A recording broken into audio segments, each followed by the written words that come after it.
So good morning or good night, depending on where you are in the world, and welcome to another video with the Shield Dude on a Couch. I'm your host, Hector, and today we're gonna talk about my mid-year favorites. Yes, it's that time of year.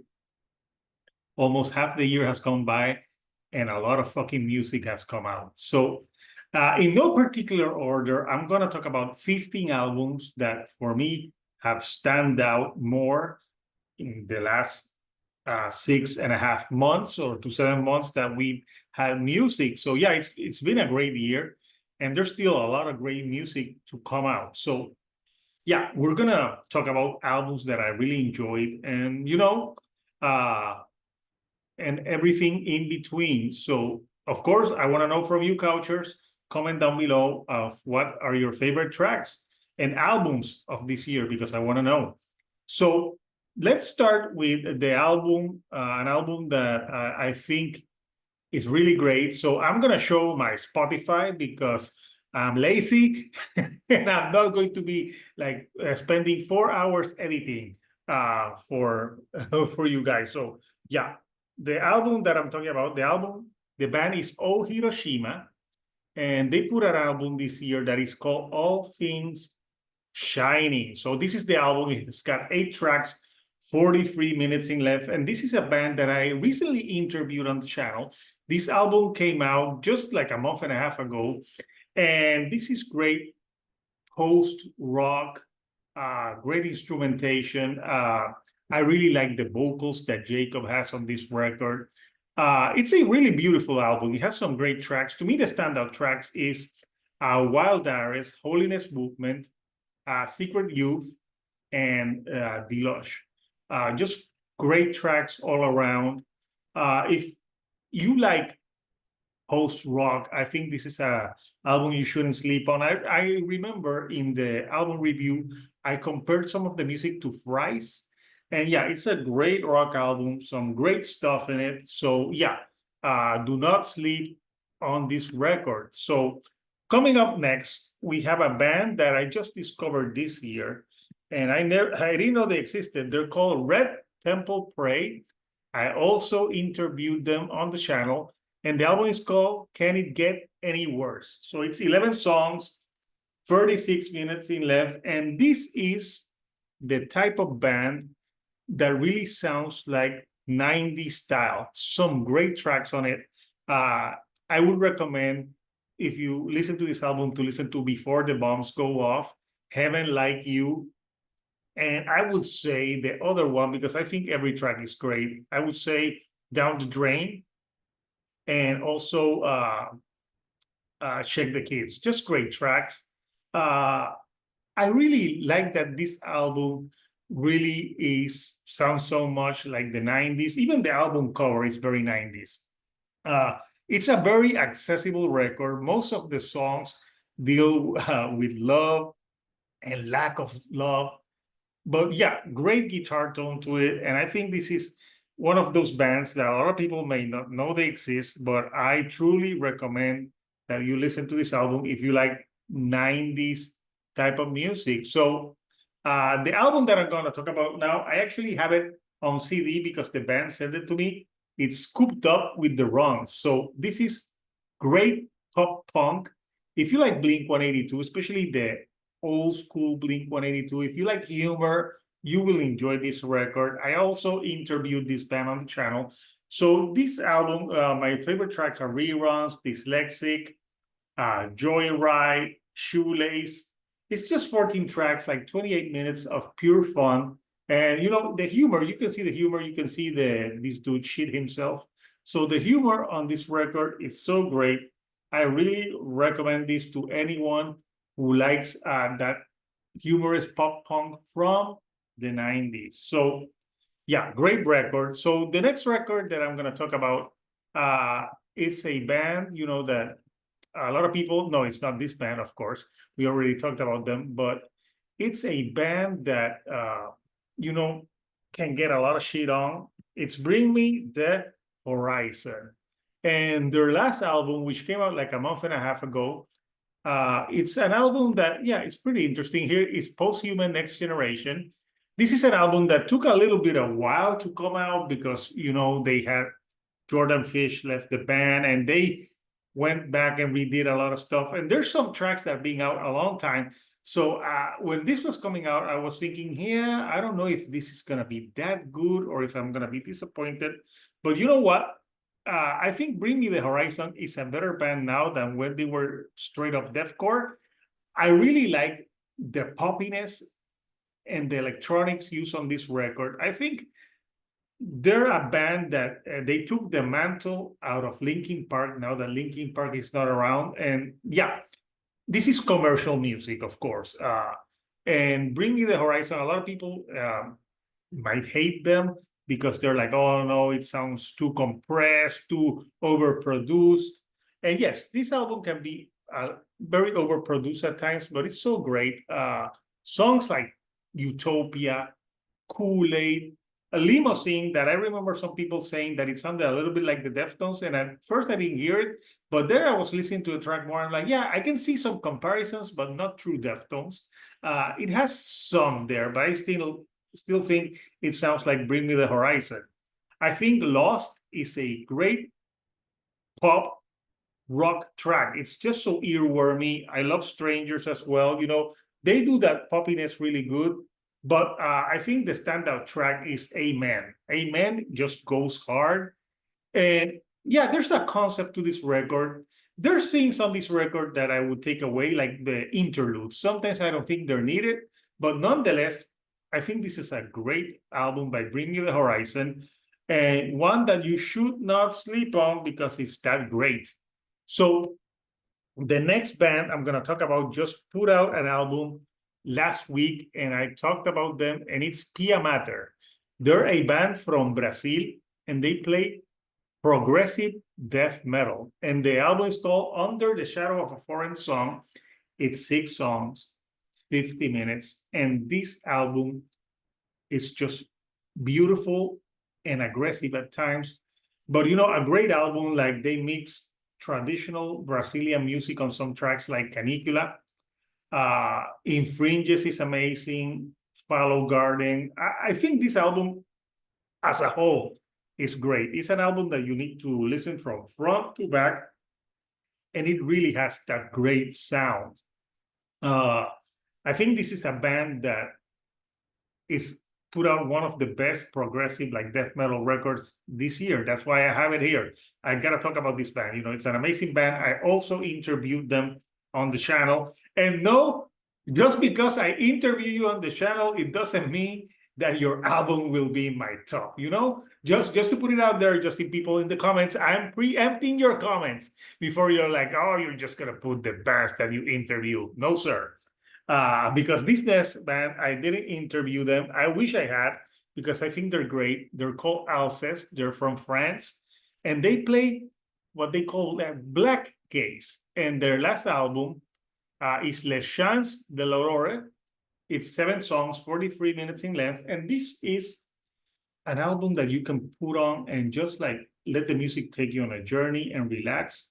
It's just beautiful. I think Flamme Jumelle, which is a great track, and the music video is just so great. You have the 2 people dancing in the mountains, and it's just beautiful, and it goes with the music. I like how they take a few elements from black metal, but use it sparingly and do a more like beautiful sounding record. I think the shoegaze elements on this album with the black gaze are really pretty. It's a very uplifting record. This is the type of record that you put in the morning if you're feeling down, and it will uplift your spirits and, you know, make you just enjoy it. It's great. I think Alcest is a great band, and I like how they stand out in a sea of many bands that try to do something similar. So the next band is a pop punk band, and I said on my review for this album that this is my pop punk album of the year so far. And I still stand by those words. I Want to Disappear, by the story so far, is 10 tracks and 28 minutes in length. And it's all revolving around the lead singer losing his father to throat cancer. So it's pop punk for adults. There's serious subject matter on this record. I think it's a beautiful record. And not only like you think that with the subject matter, the album would be like slow and more depressive, but no, it's the first like 8 tracks are pure pop punk, energetic. I would say my favorite songs out of this album is All This Time. I also like Keep You Around, White Shores, and Letterman. Just great tracks all the way through. Uh, I think, yeah, I'm looking forward to the new Real Friends record when it comes out. But for now, this is my pop punk album of the year. So the next band, I interviewed them on the channel. Yes, they're called Cursor, and they're from Virginia, and they're an alternative rock band that really has like if you like Fries, if you like those type of bands, you will like Cursor. The album is called Apparitions, and it's 13 songs, 44 minutes in length, and this is an album that really uh, I really played a lot. I really think this is a band that needs to be bigger, especially in the rock sense. They have catchy tunes, great guitars, and they can play harder rock with softer. Like I'm gonna name a few tracks that I think are the standouts. The Midnight Whistler, Resolution. The choruses on that one are just pretty. When he's like falling for a resolution, amazing track. Castaway is a track that lyrically, it's really interesting. These guys write great lyrics. And the other track that I would say you shouldn't sleep on, and every track is great, but Canary, which is one of the lead singles from this record, is just an amazing track. So Cursor with Apparitions, a band that you should not sleep on because it's that great. So the band that I'm talking about next, I'm sure it's going to be on a lot of year lists because it's the comeback album of the year, and it's Job for a Cowboy. And Job for a Cowboy had been missing for 10 years, but they finally came back with Moon Healer, and I had the honor to interview Nick Sheens, the bass player, and we talk a lot about this record. So yeah, Moon Healer, and I don't know why the album cover is not showing up. God damn you, Spotify. So here it is. Yeah, it's like that album cover is great. So this is an album that it's 8 songs, 33 minutes in length, and there's like kind of like a concept to this record about like being so lost in drugs that you're just on a different playing field of like insanity. I think the standout tracks for me on this album, I would say The Forever Rod, The Agony Sipping Storm, and it's just some of them are so great, but Beyond the Chemical Doorway, which opens the album, is great. I think, yeah, this is really an album that a lot of people were excited when they announced it because it had been 10 years since the band had put out a record. And sometimes you think like, yeah, will it be that great? And in this case, you bet your fucking ass it is. This is a great comeback record, possibly one of the best death metal albums of the year. Like, this is just an amazing record from front to back. I know there's some people that maybe wouldn't like this style. And yeah, the name Job for a Cowboy can be corny, but you know what? These guys are great musicians. And this is an example of a comeback done right. So the next band that I'm going to talk about, they're called Midas Fall. And yes, I also interviewed them on the channel, but at this time I almost interview a lot of people. So the album is called Cold Waves Divides Us. So Midas Fall, it's a band that the singer is female and she sings so beautiful. This is a very beautiful record. They mix like progressive rock, some electronics. I sometimes when I listen to this, I think this is like a progressive version of a Portishead sometimes. I really love the vocals on this record, and this is a record that you need a tissues near because it can make you cry because it's that beautiful. There's like a running theme through this record about like loss and like being divided as a whole. My standout tracks, I would say I Am Wrong, which has a great video. That's just a great track. In This Avalanche, Monsters, which was another one of the singles, and In the Morning Will Be Someone Else. Just great tracks all around. I can't state enough that the emotion of the way that they sing these songs is what really sells this album to me. This is a band that really more people should pay attention to.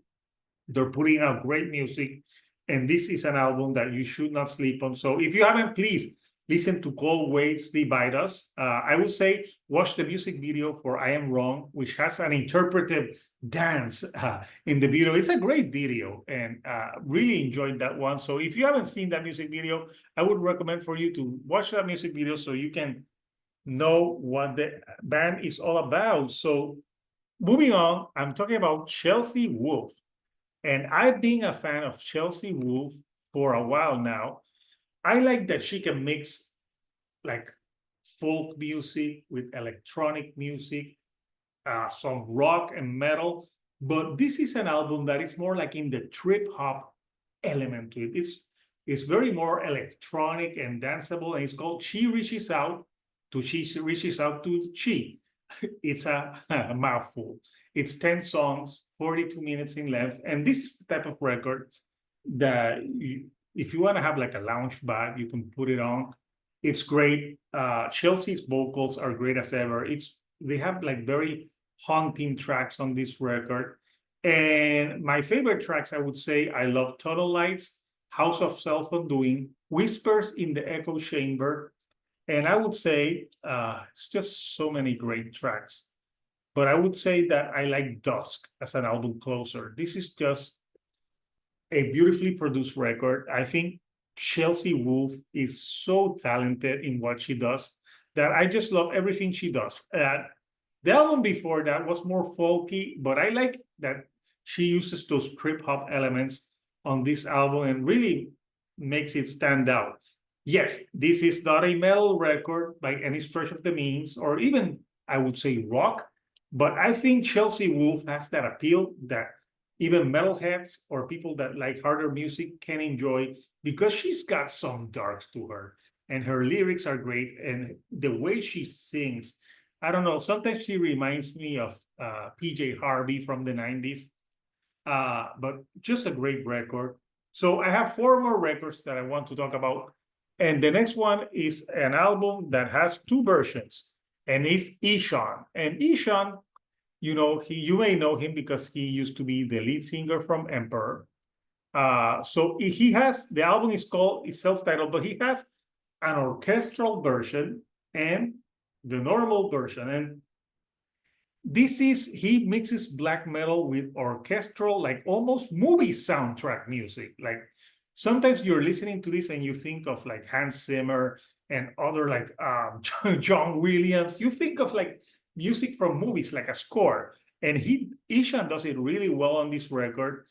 Sometimes it's very over the top, but I think it's great.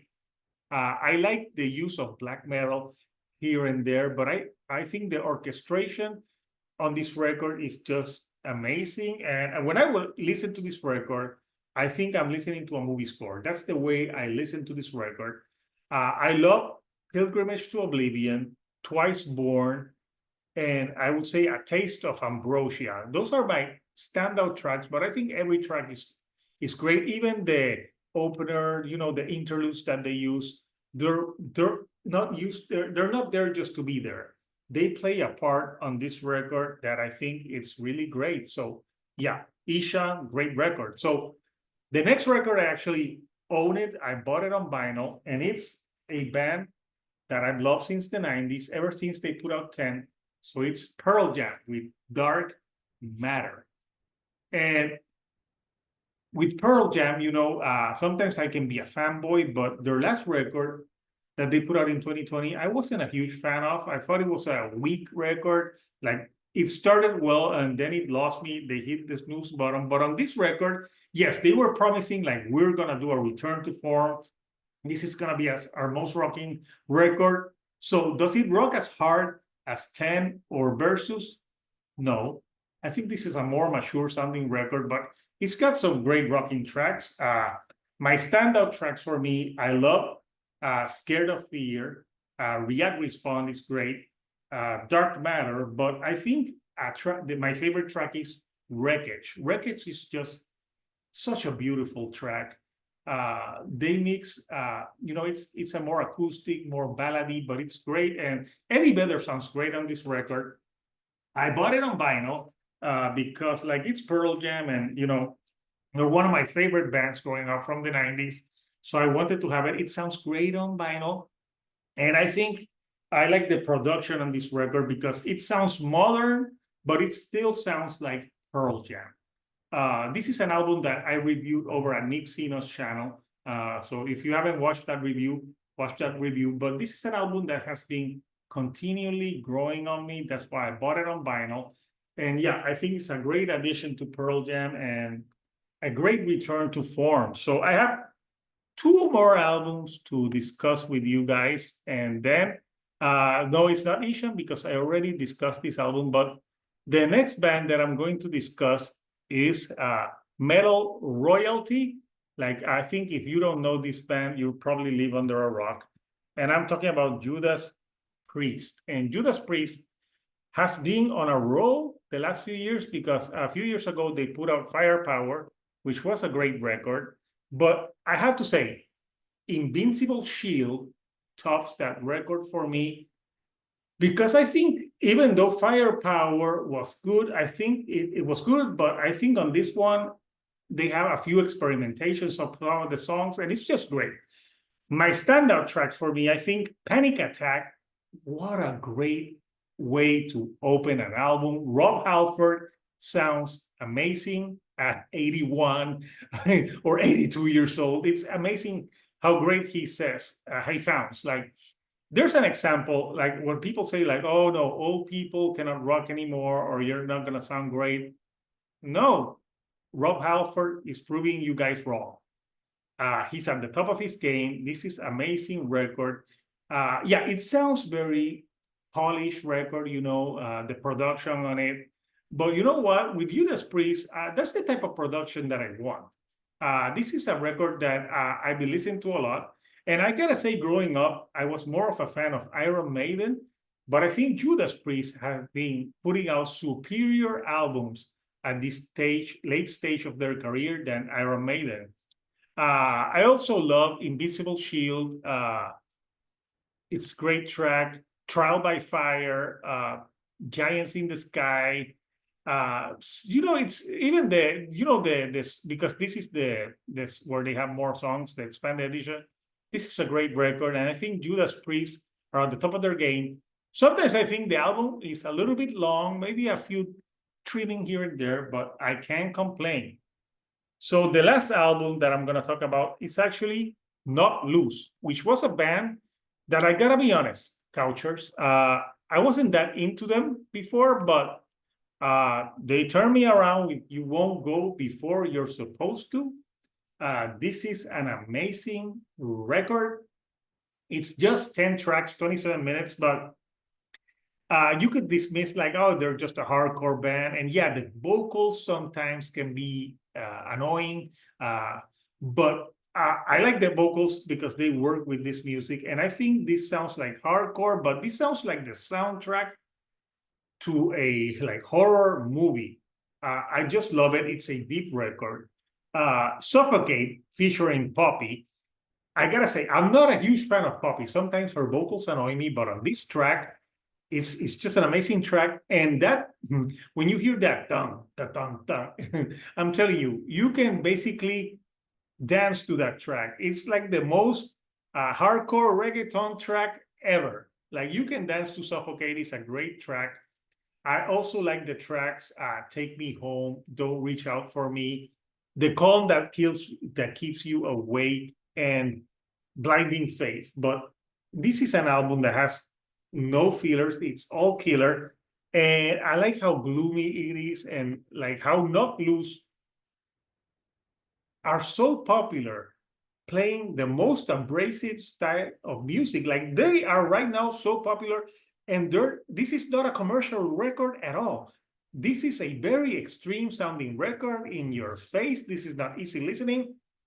So what is Not Close doing that other bands are not doing? I don't know. I think they have great songs.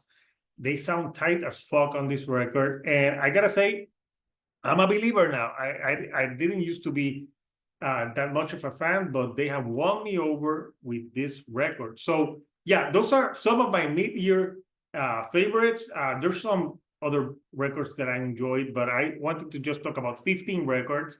And plus, you know, half the year we have more albums coming out. So I'm sure that there's albums that will be included at my end of the year list. But so far, these are my favorites so far. And I want to know from you, Couchers, what are your mid-year favorites? Comment down below. Let me know. And if you like the videos that I'm putting out, do not forget to subscribe. And do not forget to give me a like. That helps me with the YouTube algorithm to get to more people like yourself. So coming up this weekend, I'm going to review the new album by Eminem. And also, probably we're going to have a new episode of Is It That Bad? So until next time, this is Hector, the shield dude on a couch, and I'll see you all right here on the couch. Thank you and goodbye.